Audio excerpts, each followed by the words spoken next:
We will read this morning a verse from the Chaitanya Charitamrita, which you should see. Is it visible already for you? Apani Kari Ashvadana, yes? Good. It is the Chaitanya Charitamrita Madhya Lila 2, text 81.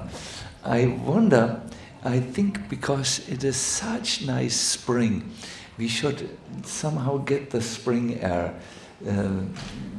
So maybe we can open a door or a window. You know better than me. Om Namo Bhagavate Vasudevaya.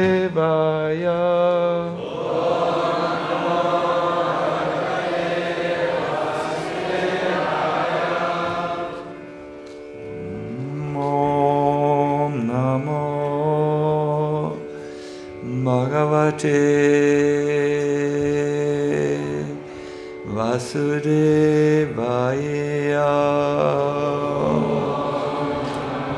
Om Bhagavate Vasudevaya. Om Namo Bhagavate Vasudevaya.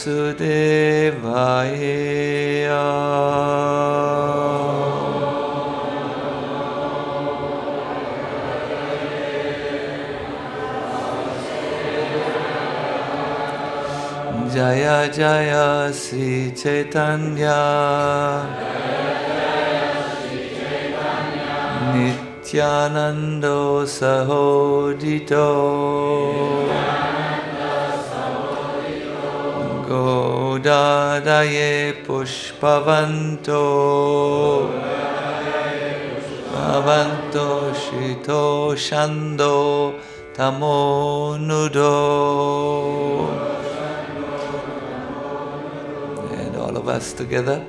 Namo Vishnu Padaya Krishna Prasthaya Bhutale Srimate Bhaktivedanta Swaminiti Namine Namaste Saraswati Deve Gauravani Pacharine Nirvishesha Shunyavani Paskajale Satarine Shri Krishna Chaitanya Prabhu Nityananda Shri Advaita Gadadhara Shivasadi Govaktavinda Apane Kari Ashvadhane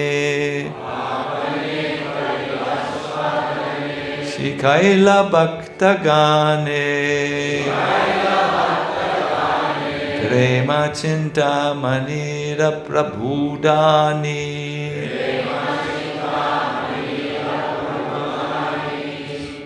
Nahi Jane Sanastana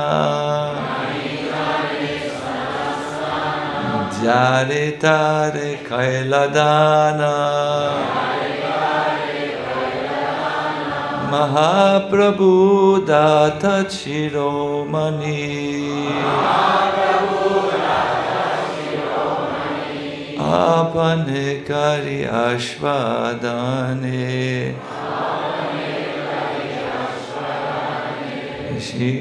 Shikaila Bhaktagane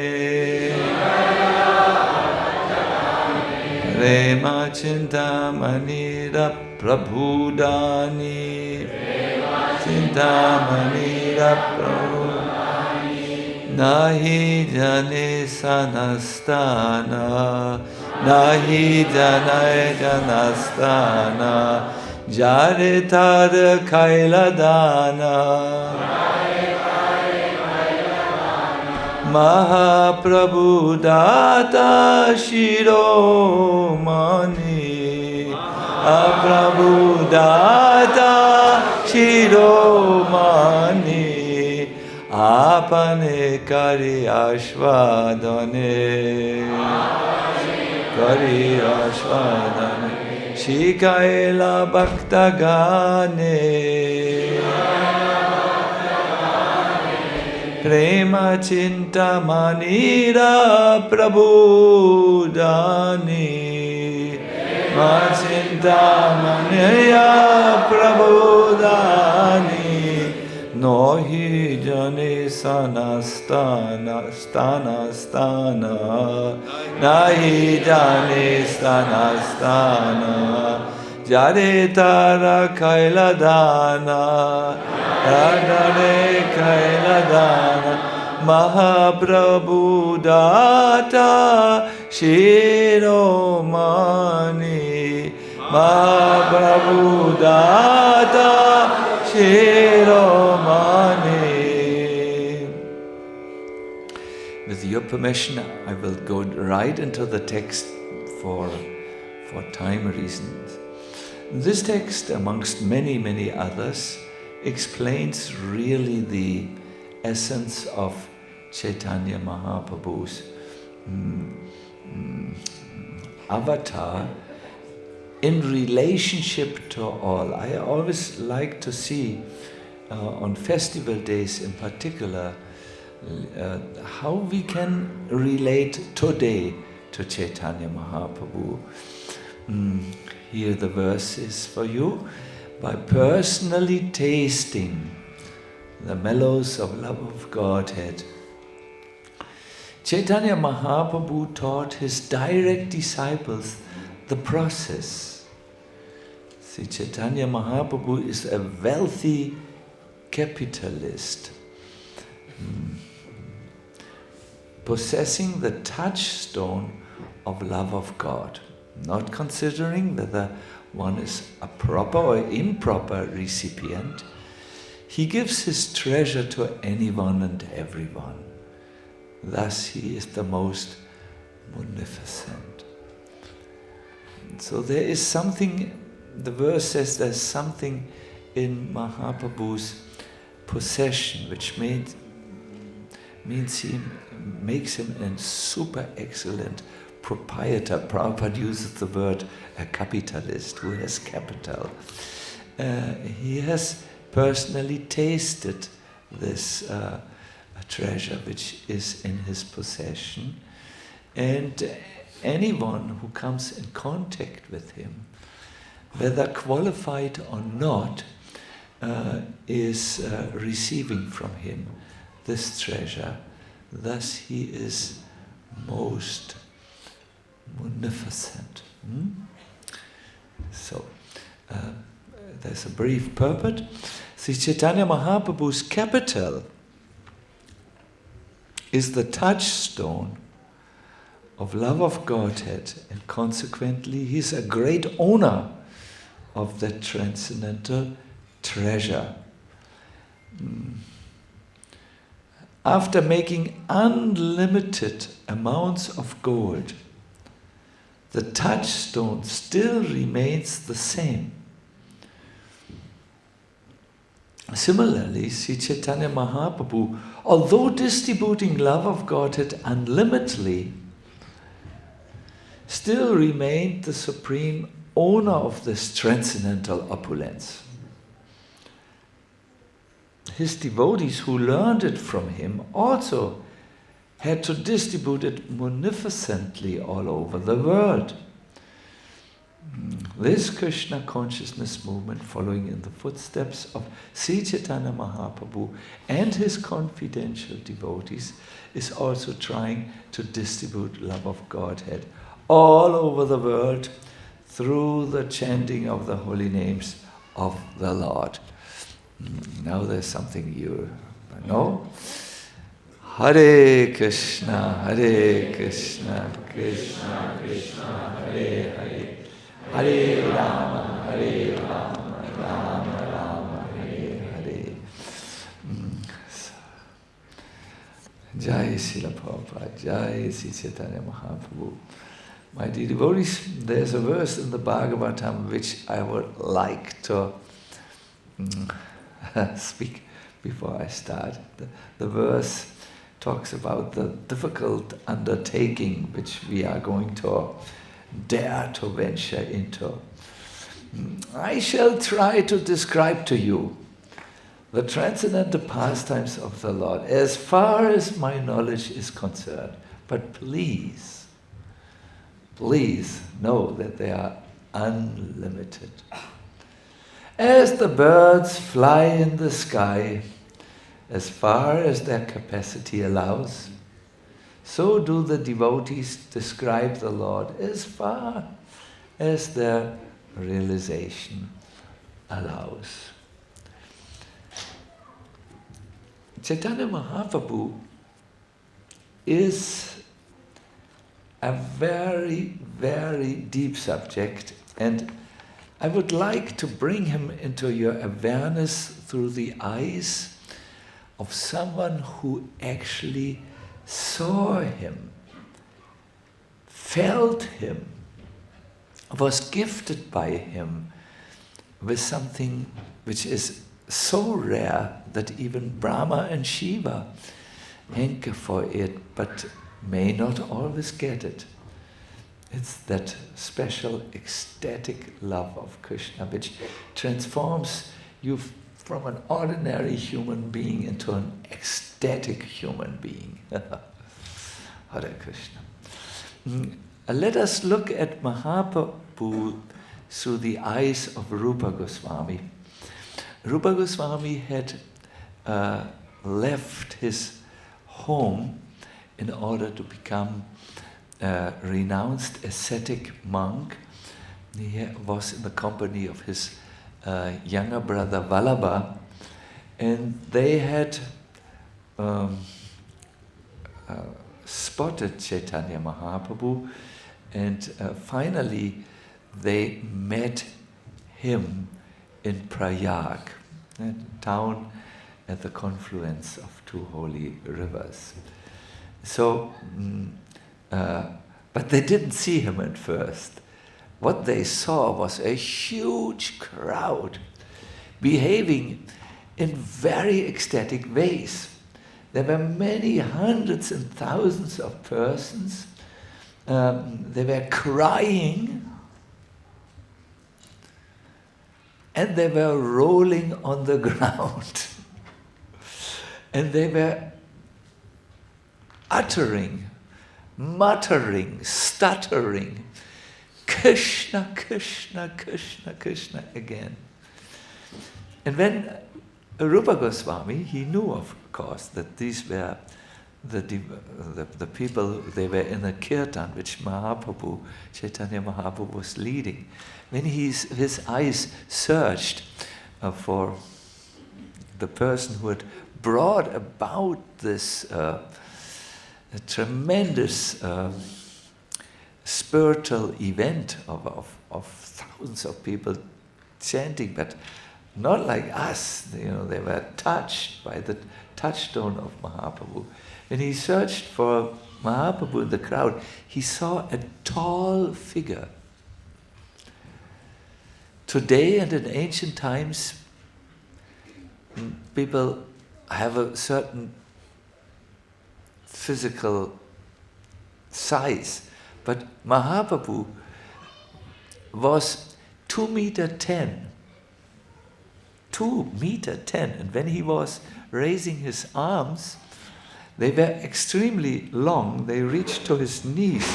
He was like 3 meter tall, a personality you could not notice.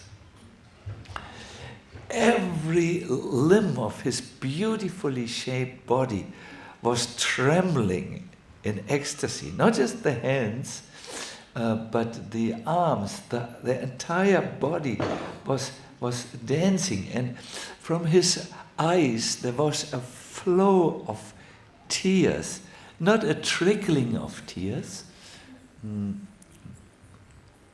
but a syringe-like. Syringe means it's outwardly going.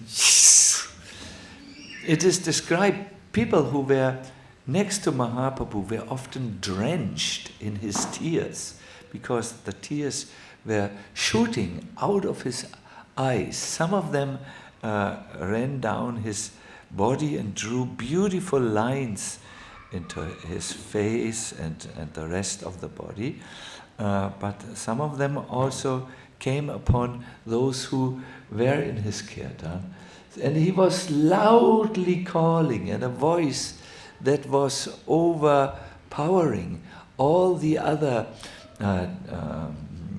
the kirtan. He didn't require a microphone and a loudspeaker. It was tremendous. It is sometimes said that when he was getting into the ecstasy, his calling became as loud as the roaring of 1 million lions. And it was so loud that ordinarily it would have burst the eardrums of anyone who was close. But there was a certain energy, a loving energy emanating from him, which protected the eardrums of people so that there was no ear damage created. But it was loud. It was remarkable. It was his appearance, when he would dance, was unforgettable.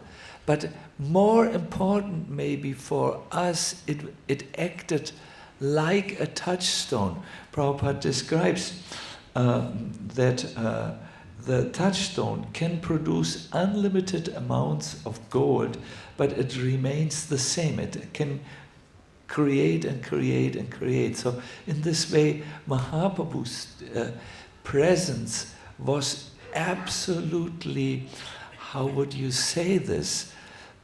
It was electrifying. It created a similar emotion which he felt in his heart, in the hearts, and that was expressed in the body of all of those who were there. There are accounts, my dear devotees, which speak of millions of people who were in the kirtan of Mahaprabhu. They were all reached, they all, in contemporary London Harbour English, you would say, they all got it, and they were displaying the same symptoms. Therefore, academics say his bhakti was electric. It was electrifying. He would sometimes be stunned, not moved. Then he would start to dance. Rupa Goswami saw in the Tandava Nritya, it's a dance which is danced by Lord Shiva, and he looked like a firebrand which was on fire that is whirled very fastly in a circle, no? Especially in dusk time, in evening time. That was so beautiful to see, because there was an effulgence emanating from him. He was laughing sometimes for no apparent reason. The reason was that he saw Krishna doing a particular humorous pastime. Sometimes he was crying and called out, "Where are you? Where are you? Where are you, beloved of my heart?" And at that time, the mood changed from humor and joyousness into a deep, deep, deep ocean-like feeling of longing, yearning, hankering, all this. So Rupa Goswami sees all this from a distance with his brother. They are totally captured by the magnetic influence of Mahaprabhu, and they cannot but follow him. In other words, when Mahaprabhu ended his kirtan and went to take his lunch at the house of a Brahmana in Prayag, the two brothers very shyly but very determinedly followed him. And when they came to the place, they saw Chaitanya Mahaprabhu eating his lunch. Mahaprabhu became aware of them. They tried to not be visible so much, but they were in the bag. And he called them Rupa. He seemed to know their name. He was just with millions of people, and he recognized. They were not introduced to each other. Rupa and Balav, come here. Then he addressed them. Stand up. They came and they offered obeisances. He said, stand up.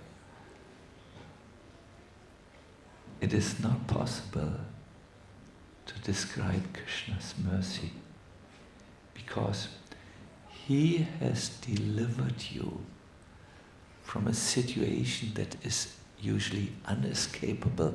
He has delivered you from the dark well of material existence. This imagery is foreign for us. We do not know it, but you must know, on fields the farmers dig very deep wells, and if someone walks over these fields and happens to fall into the dark well, he can scream and call as much as he is able to, but no one will be able to notice or hear him. So by using this image, Mahaprabhu talks of a conditioned soul who is in the world but who can not do anything to help himself. He said, Lord Krishna his mercy is indescribable, because he has delivered you from the dark well of material enjoyment. Then he got up and embraced Chaitanya, Rupa Goswami. And when Rupa Goswami saw this mercy which had come to him, and when he felt the ecstasy, he spontaneously recited a verse which I think most of you will know, so I will chant it and you can chant it along with me. Namo Mahavandanaya Krishna Prema Pradayate Krishnaya Krishna Chaitanya Namne Gaura Tvishe Namah. It is remarkable that Srila Prabhupada has often quoted this verse when he described Chaitanya Mahaprabhu. Namo Mahavadanyaya, you are the most munificent, because you distribute Krishna Prema. Krishna Prema Paradayate, Krishnaya, Krishna Chaitanya. Your name is Krishna Chaitanya. Namne Gaura Tvishe Namaha. I offer my obeisances.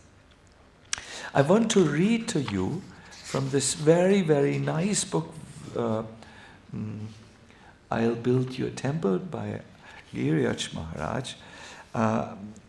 Some excerpts from a lecture where where Prabhupada describes Mahaprabhu. But please keep the image of the tall Mahaprabhu dancing and driving people to the highest levels of Krishna consciousness. Keep that image which Rupa Goswami saw in your mind as you listen. So, Srila Prabhupada says, it was sometimes in the year 1973, he said, one moment, first of all, we cannot understand Krishna.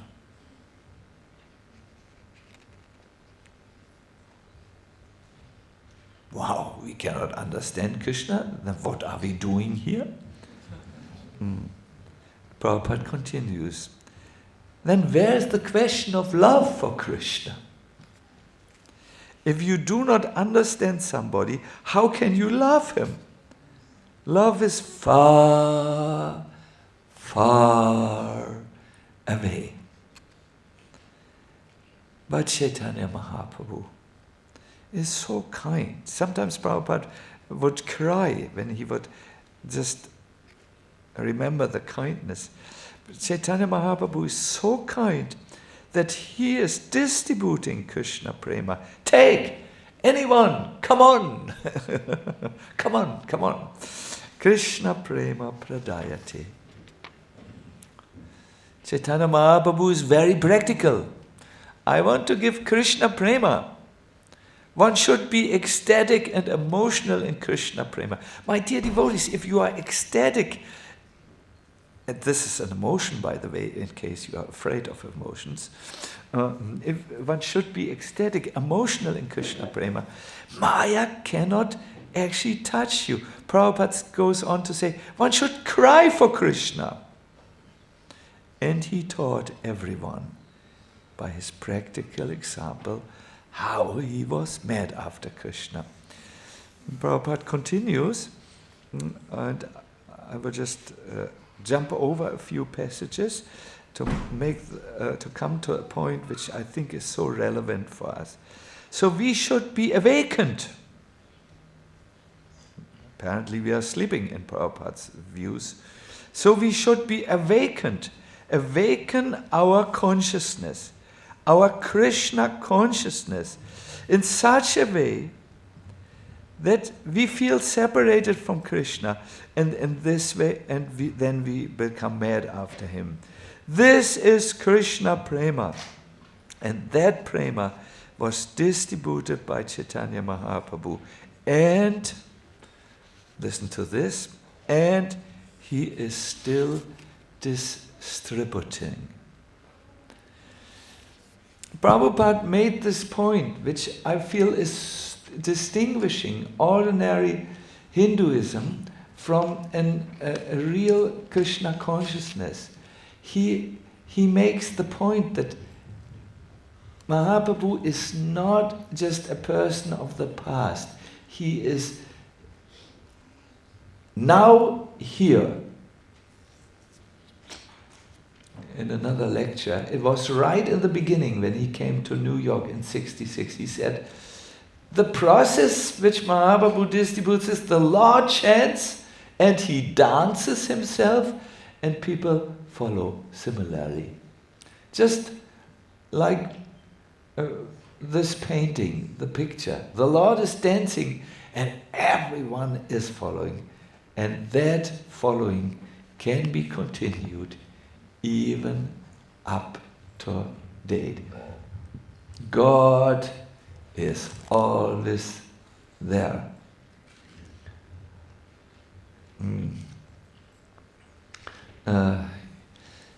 Yes, the Vedas describe the appearance and the disappearance of the Lord. But Chaitanya Bhagavat says there's actually no end to his pastimes. It's like the sun. The sun now is visible in Great Britain. Finally, let's celebrate it.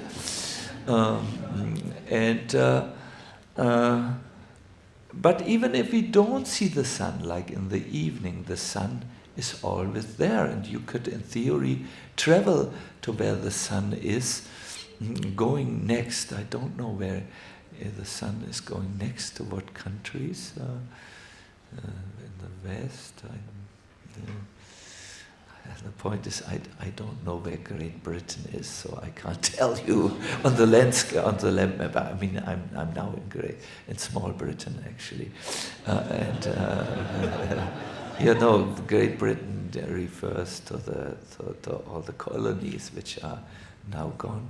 So I can't tell you where Small Britain is. Anyways. But the sun will go on, right?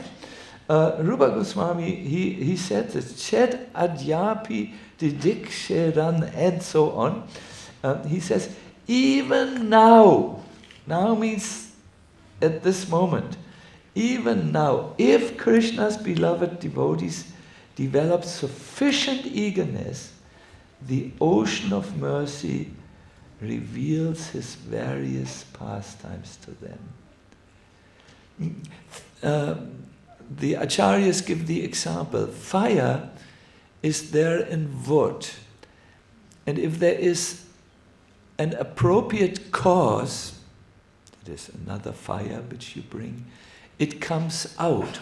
Or another example which the acharyas use, fire is there in a flint stone. You know these stones, you take them and you have to beat it like this, then you have to have some straw next to it, then a spark comes, and then the straw catches fire, and from there you can, of course, have a big fire as it is required for your purposes. So the Lord becomes similarly revealed if there is a suitable cause. And can you think what could be the cause of a devotee that Krishna becomes revealed to you? What could be the cause?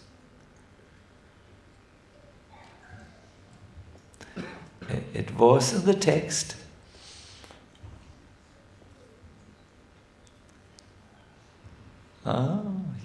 Do you wish to know? Not really, no? The cause for the Lord's appearance in the life of an individual is the eagerness which the devotee has. If the devotee has no eagerness, it's almost like, yes, the flintstone is there, but the sparks don't come. So Krishna is there, but he doesn't manifest in the heart. This is Mahaprabhu's personality. He becomes manifested when there is eagerness. There is a story which I believe you have heard many times, and I will therefore only mention it briefly here. It's about Narottam Das Thakur. Well, in the evening I want to talk how Chaitanya Mahaprabhu appeared in Narottam Das Thakur's kirtan, although he had long since then disappeared. No? But here I would like to draw our attention to another phenomena, really. Narottam Das Thakur had appeared, or was, later, when Mahaprabhu had concluded his pastimes on this earth. So one day, one night, Narottam Das Thakur left his home to go down to Mother Ganga. His parents had forbidden him to take his bath in Ganga. The house was very close to the Ganga, but the parents actually organized guards so that Narottam Das would never ever see, what to speak of touch, what to speak of bathe in the Ganga, because a qualified astrologer had calculated, like Nilamba Chakravarti here, that when Mahaprabhu would ever see if Narottam Das would ever see the Ganga, he would become mad in love of Godhead. Hare Krishna. So, therefore, Narottam was withheld. He was guarded. He was forbidden. But one night, Lord Nityananda appeared to him and said, "Go to the Ganga. Go now." Narottam woke up with a start. He saw the window. It was a high window. He climbed and made his escape through the window and went down to the Ganga. The moment he touched the Ganga, Ganga Devi came out with something golden. It's difficult to describe this something, so let us stay with the very general word, something. Something golden.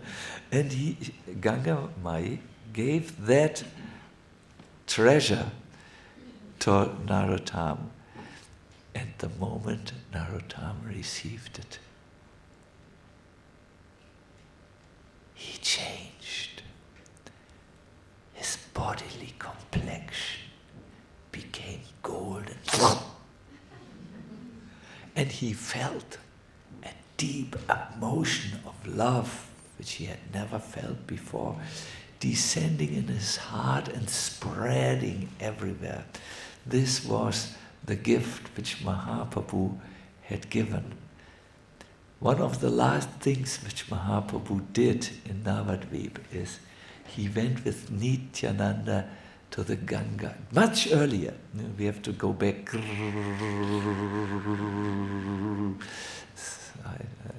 a few decades. And he had come to the Ganga and he had called out, Narottam!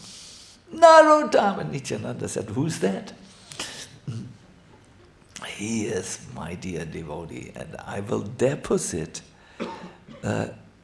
Krishna Prema for safekeeping in the Ganga, and when Narottam comes to take his bath, Ganga, you will give it to him. By this time, Ganga Devi had come in her form and said, but my Lord, you're giving me something for a person who comes in a few decades. How will I recognize that this is the right address, that he's the one? Mahaprabhu chuckled and said, you will recognize my Narottam when he touches you. Your waves will be, this is an emotional, again an emotion, you know, your waves will come up, they will rise, huh? And then you know, that person who makes your wave rise, that's the one. So when Narottam, a few decades later, had escaped his house and came down to the Ganga on the order of whom? You know everything. Nityananda, yes.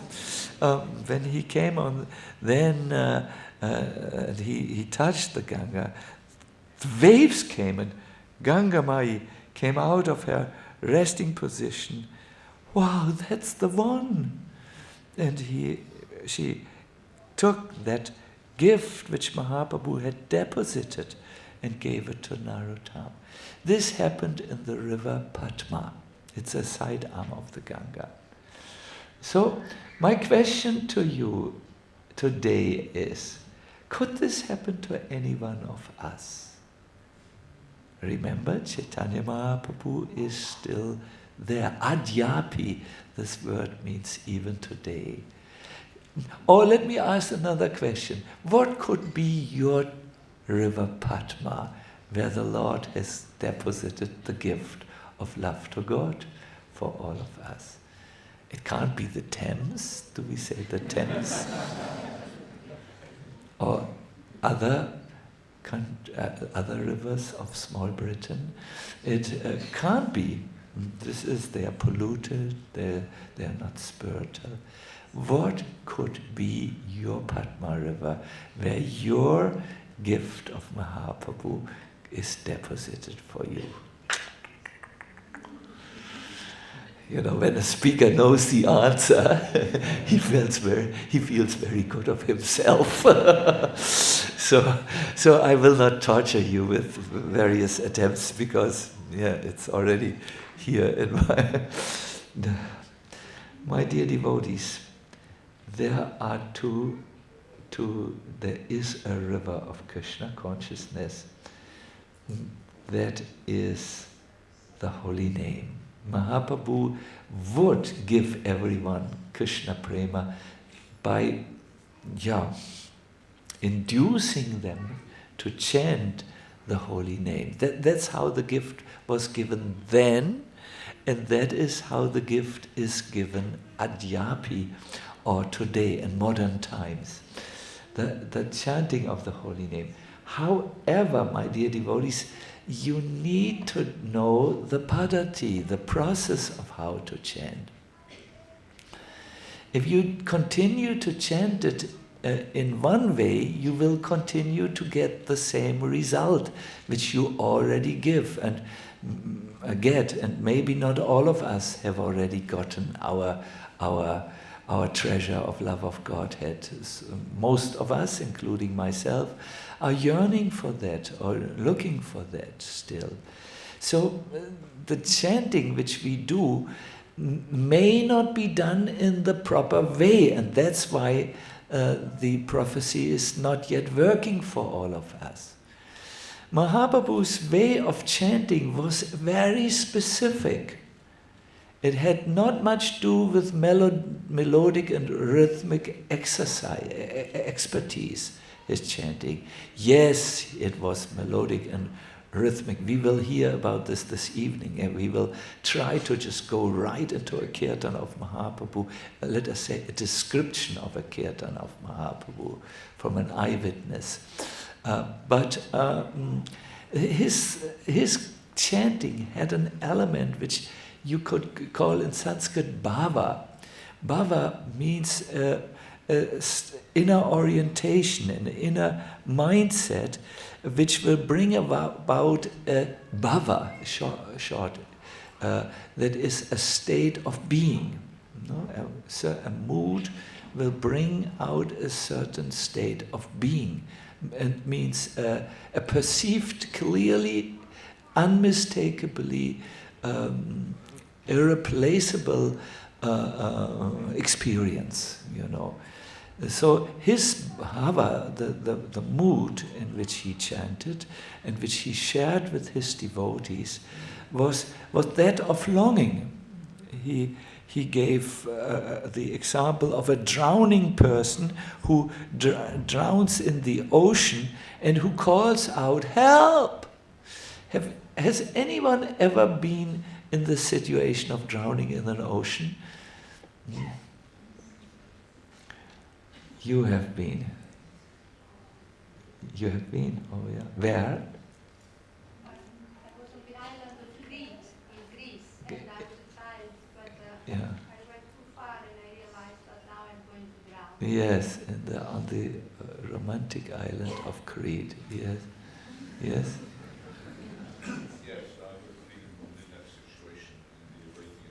In the you were in the city on the coast of Goa. On the coast of Goa, you were in the drowning situation. Yeah. His Holiness Radhanath Maharaj described to me once how he was drowning in Puri, and I was drowning in the Atlantic Ocean. Oh, my dear devotees, when I called for help, it was not lip chanting. Help! It came really from a deeper place. And this is Mahaprabhu's, you know the verse better than me. Ainanda tanuya kinkaram patitam mam vishame bhavam vadu. My Lord, I'm drowning in this ocean of material existence. I'm your servant. This is my actual position, but I'm now separated from you and I'm drowning. Please come and save me. I guess he would say it differently, the please then. Yes, this is how you chant in a deep sense of calling out for Krishna. Prabhupada also said, like a child cries for the mother. No? That's one way in which you get Chaitanya Mahaprabhu's mercy. And there is a second way which is very interesting. It's sharing Krishna consciousness with others. Therefore, the organizers of this festival have organized today Harinam, I believe, in London. No? This is organized for today. Sharing Krishna consciousness with others. There is a book called the Bhakti Ratnakar, and it says about the sharing something I didn't know a few weeks. I only read it a few weeks ago. Devotion, it says, devotion or bhakti is the treasure of each devotee. It belongs to each devotee. It's his property. You have a right on bhakti, each one of you. But often it is a hidden treasure. We know it's somewhere there. It's a potential. It could develop. And sometimes I feel during a kirtan or during a particular valuable exchange with a dear devotee that something is rising. But most of the time it's a hidden treasure. It becomes available, however, to the devotee when he or she helps another person to acquire it. Should I read the verse again to you? So it says, devotion or bhakti is the property of each devotee, but often it is a hidden property, a hidden treasure. It becomes available to the devotee only when he or she helps another person to acquire it. When you are practical, when you say, all right, I'm going to do something today to give Krishna consciousness to others, then you also feel bhakti. Let me for a moment leave the formal format of giving a lecture from an elevated seat like this one, and just tell you a little personally. I have been engaged now for a long time in preaching Krishna consciousness. I'm not very good because, for instance, I don't speak good English, as you have noticed by now. I'm also not from a good background. My father was part of a lot of war crimes in the Nazi time. I'm not very learned. I ran away from school when I was 16 years. It was too boring. And never went back. There are not many, there are really not, there's nothing special here. A normal European with all the obstacles on his path. But somehow I feel that because Prabhupada engaged me at first in translating his books, I was learning the books in this way, a little something, and then in preaching, I really feel that after all these years, I'm a happy old man. Because bhakti, which is there, which is the birthright, becomes available when one tries to help others acquire it. This is a mystery. So if you make some arrangement in your life to share Krishna consciousness with others, something. It may start in your family, that you are a little kinder to your family members and talk about Krishna and not just about spicing for sabjis and other mobile telephone, kata and so on. Yeah. Then it becomes available. So, I want to come to a close, but I want to now give you the Chaitanya experience. We will have Nityananda Prabhu giving us a gift of a very rare composition. It is the 12 names of Lord Nityananda, and afterwards we will chant the 12 names of Lord Gauranga.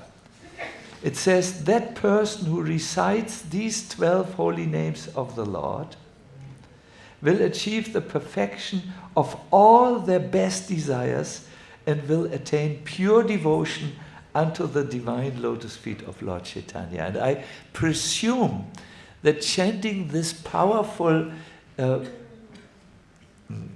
prayer is especially rewarding, or that the Lord reciprocates in a grand way on his Gopunim day. So would you like to chant this with me? I would have requested you anyways, even if you...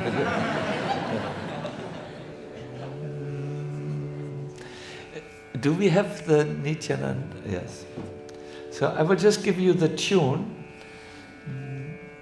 I will chant the first line alone, to just have the tune, and then we will chant, we will in one go.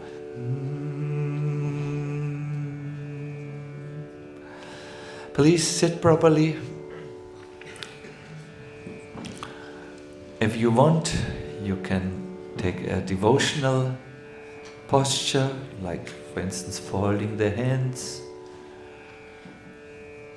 What we are going to do now is we are actually sincerely asking for the gift that Mahaprabhu gave to Narottam, and which is available by his mercy even today.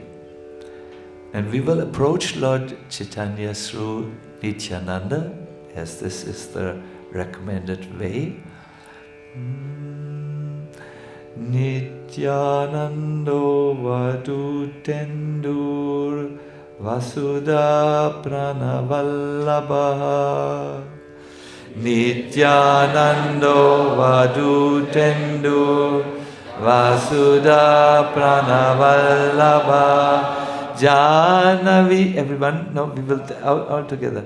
Janavi jivitapati Krishna prema prada Prabhu Padma. You're not chanting, Prabhus. You're away. You want pizza or what?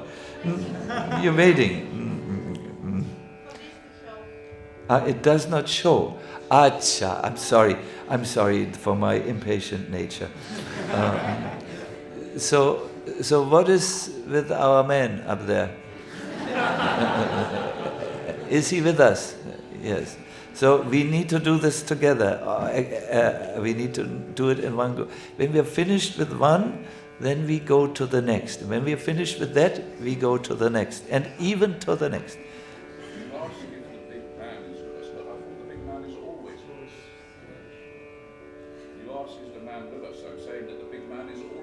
Yes, correct. So we need to do this again. It is serious. Everyone. Nityanando vadutendur vasudha pranavallabha Janavi jivitapati Krishna prema prada Prabhu Padmavati Sutta Shriman Sacinandana Purvaja Bhavan Muda Jagatrata Rakta Gaura Kalevara. And now Mahachaitanya Krishna Chaitanya Gaurango Dvijanayaka Jatinam Dandinam Chaiva Nyasinam Cha Shiromani Raktam Maradara Shima Navadvipa Sudakara Prema Bhakti Pradasyaiva Shri Sacinandana Stata. As you are sitting in this state, I will now guide you into a meditation about Chaitanya Mahaprabhu. It is said by Bhaktivedanta Saraswati Thakur that through meditation the Lord comes into the heart. So kindly sit in a comfortable yet straight position. Bring your attention to your feet.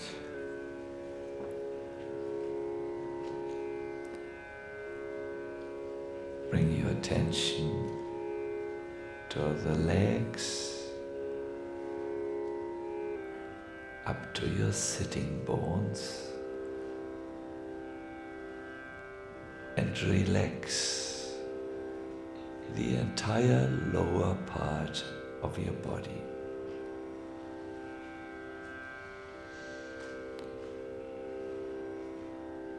Bring the attention now to the lower back.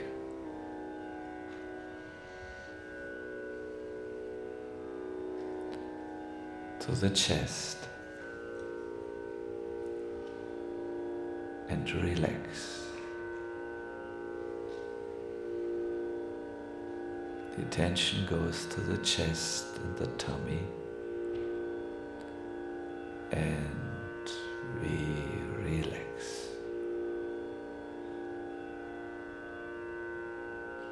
The shoulders,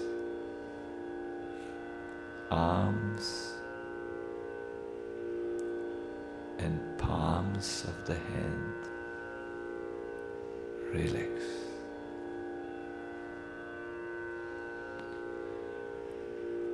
Your neck, head, and forehead. Relax.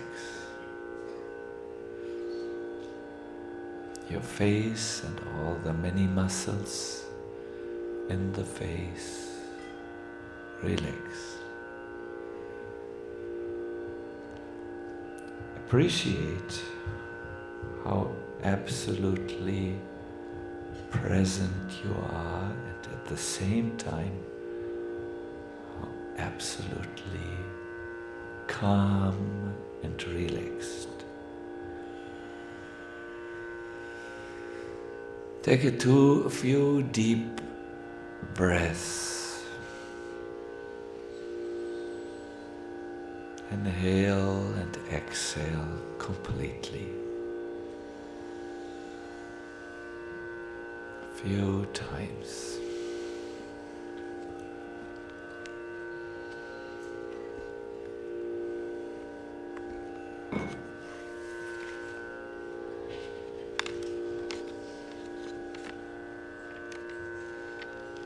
Now meditate. I worship Sri Chaitanya Mahaprabhu, whose beautiful hair is bound in a top knot and held together by a string of pearls.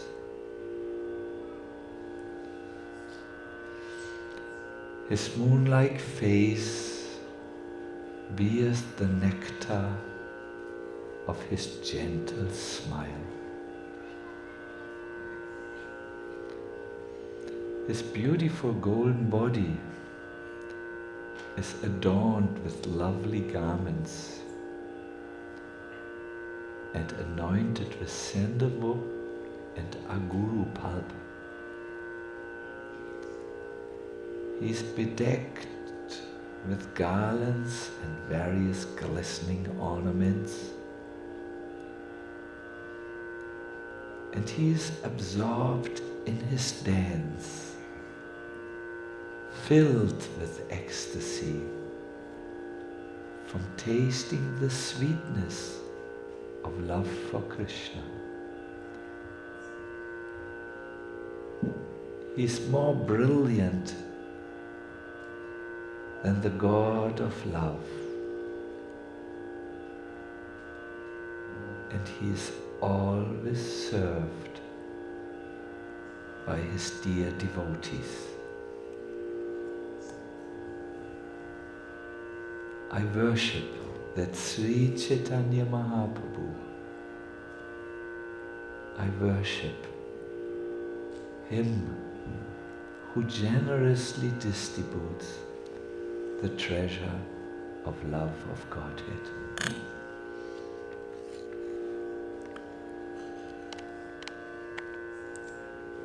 Kindly now take a few deep breaths like you have done before.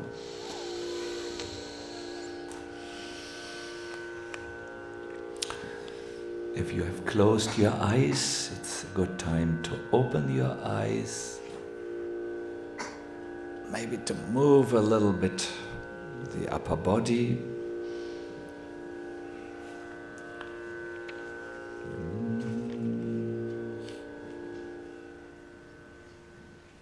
And return to room awareness.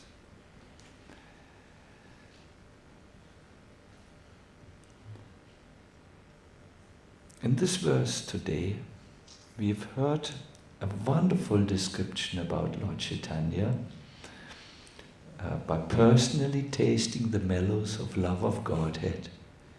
Chaitanya Mahaprabhu taught his direct disciples the process. See, Chaitanya Mahaprabhu is a wealthy owner possessing the touchstone of love of God. Not considering whether one is a proper or improper recipient, he gives his treasure to anyone and everyone. Thus, he is the most munificent. We have heard today about Rupa Goswami's meeting with Chaitanya Mahaprabhu. Then we had heard that the scriptures inform us that Mahaprabhu is not arrested in the past like a historic personality, but he is, since he is God, he's always with us, and we can make a contact with him. We have heard two ways of making that contact, or let us say, receiving the love of Godhead. One was chanting the holy names in a certain way. Remember the example which Mahaprabhu chose, that is Ayinanda Tanuya, like someone who's in great need, like a drowning man is in great need. We have also heard that there is a blessing upon those who share Krishna consciousness with others. We have heard how it becomes accessible, this bhakti, when we help another person acquire it. And we have ended with chanting the names of Lord Nityananda and Chaitanya, and doing a Gaura meditation. I took this meditation from a guidebook. It's called the Sri Gaur Govinda Achana Smarana Padati. It's written in our tradition, and so on. And I will leave you with one last thought. Just like we are painting the picture, this is Prabhupada, no? The Lord is dancing and everyone is following. And that following can be continued even up to date. God is always there. It is not that Chaitanya is not present. He's always present. And whenever there's Sankirtan, there's Kirtan by the devotees, sincere devotees, it is said that Lord Chaitanya is there, present. And then Srila Prabhupada quotes a verse, Tatra tishtami narada yatra gayanti mat bhakta. Those who are pure devotees means without any material desires. Those who are pure devotees, those who are determined to go back to Godhead, to Krishna, they are called pure devotees. So this Sankirtan movement creates pure devotees who gradually loses all interest in material enjoyment. So Prabhupada here gives us a clue. Let's do this kirtan. follow this kirtan, and gradually we will lose those desires which are harmful for us and anchor us in a miserable material existence, and we gain. We lose one thing and we gain the desire, determination. I must in this life go to Krishna. So, Hare Krishna. This is the Yoga Punim lecture. I tried as best as I could. I hope it was relevant for all of you and you could draw something out of it. If you wish to have these beautiful names which we chanted together, there is a way to obtain them. There's Sankirtan Priya and the Bhakti school, and he has them. And you might give your name and then he will send it to you through the distraction network, internet, I'm sorry, I have all I have my translations because I'm not a native English speaker. Hare Krishna. So good. We have 10 more minutes, I see here, for questions and answers. Is there anything you would like to say, to ask?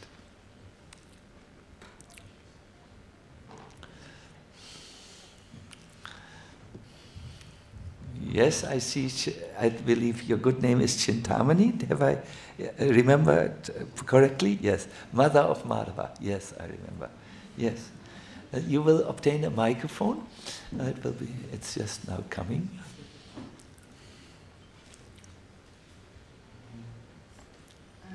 First, I'd like to thank you very much, Maharaj, for a very enlightening katha. And you asked the question during your katha, so how do we access this river of mercy, this gift of Mahaprabhu? And you gave two wonderful solutions so that we can actually again get this access. One was to chant the holy names, and the other is to distribute the good fortune we've been given.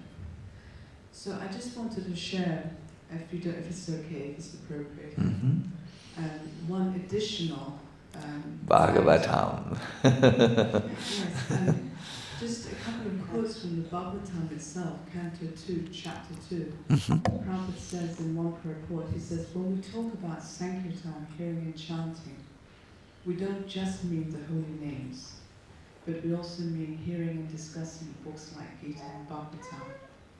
And then a few verses on from that, in text 35, Prabhupada says, without hearing sufficiently and properly, one cannot achieve success by any of the other processes of bhakti. So I just wanted to add that sometimes we can be practicing like both chanting and going out preaching for many years and we're still not getting it.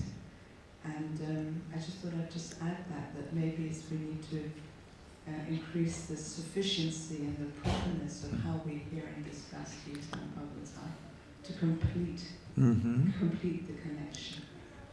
Wonderful. Thank you very much. This is very relevant.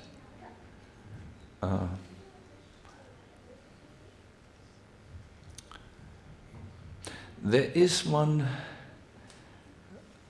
what Chintamani has told is one of the very essential teachings.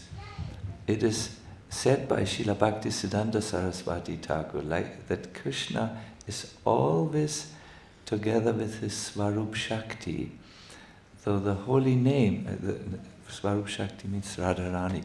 So the holy name, who is Krishna, also has to have his Swarup Shakti. And that Swarup Shakti, which is the Krishna Katha, and for us Gaudiyas, it is mainly the Bhagavatam. When you look into Chaitanya Mahaprabhu's practice of Krishna consciousness, or he would always have these two things. It was everything he did was based on the Amalam Puranam, the Bhagavatam, and in the Chaitanya tradition, the Bhagavatam is quoted as the fundamental praman or proof of transcendental knowledge. We have seen that really what Chintamani, she quoted that beautiful quote that all the other processes can only be completed or successful by hearing about Krishna sufficiently, and that is true because in the mind of Bhaktivedanta Thakur, it is my favorite subject, so I will make it brief, but in the mind of Bhaktivedanta Thakur, the chanting will only work if there is sambandha, a relationship, an understanding of a relationship. And that understanding how I'm relating to Krishna, how he is my master, how I am his servant, that is given in the Bhagavatam, no? That is, if you, Bhaktivedanta Thakur goes so far to say that if you chant without knowing this sambandha, this relationship, you have only the shadow of the holy name. Think about the shadow of a pizza. It does not nourish you. And you will go to some other house. If you go to one house and the host says, today, there are 4 guests, but in a poor man's house, I've baked 1 pizza, but I have a lamp here, and I will produce the shadow. So the 3 of you eat the shadow today. You will be nourished, not nourished. You will go to another house to eat. So in the same way, the chanting cannot be shadow chanting, nor any other process in devotional service, if you want to be nourished. And the nourishment really comes when you understand Krishna, my dear Lord Krishna. For so many long years I have totally ignored you, but today I'm turning to you as your sincere and serious servant. I mean it, what I say. Please accept me. This is very, very good. Chaitanya Mahaprabhu. It's very nice. It belongs also in this lecture. Yes. Thank you. Thank you. Is there another of you who wishes to ask, to contribute in any way? I saw your good hand, or no longer. It is answered. Good.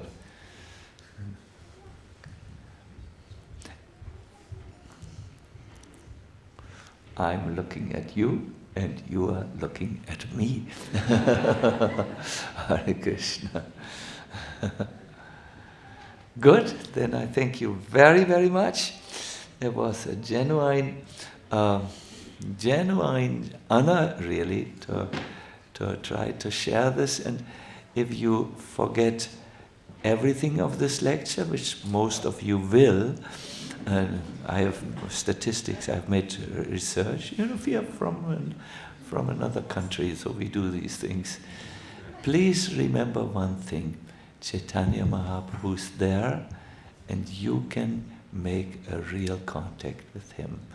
And this is done through the chanting of the holy name, so hearing about Krishna, from the regular study of the Bhagavatam is ideal, and also by making a plan to share Krishna consciousness with others. Already we do so well here in England. Whoa! This is a paradise of preaching. There's so many good initiatives going on. And please, individually, on your own, see where you can help, in what program or in what capacity, you can help. Thank you very much, and wish you the best Purinma ever. Spend a few times by yourself, on your own, praying to the deities. No? Have a few moments with Krishna, or with Lord Chaitanya. We have big festivals here. Many people come, which is ideal, which is good. But we must take care as visitors of the temple that we always have our moments with Mahaprabhu, with Krishna, because bhakti is all about sambandha, creating a relationship with the Lord. Then abhideya will work, and then you will get prayojana. Good. Here's our devotee, Hare Krishna, Hari Bol.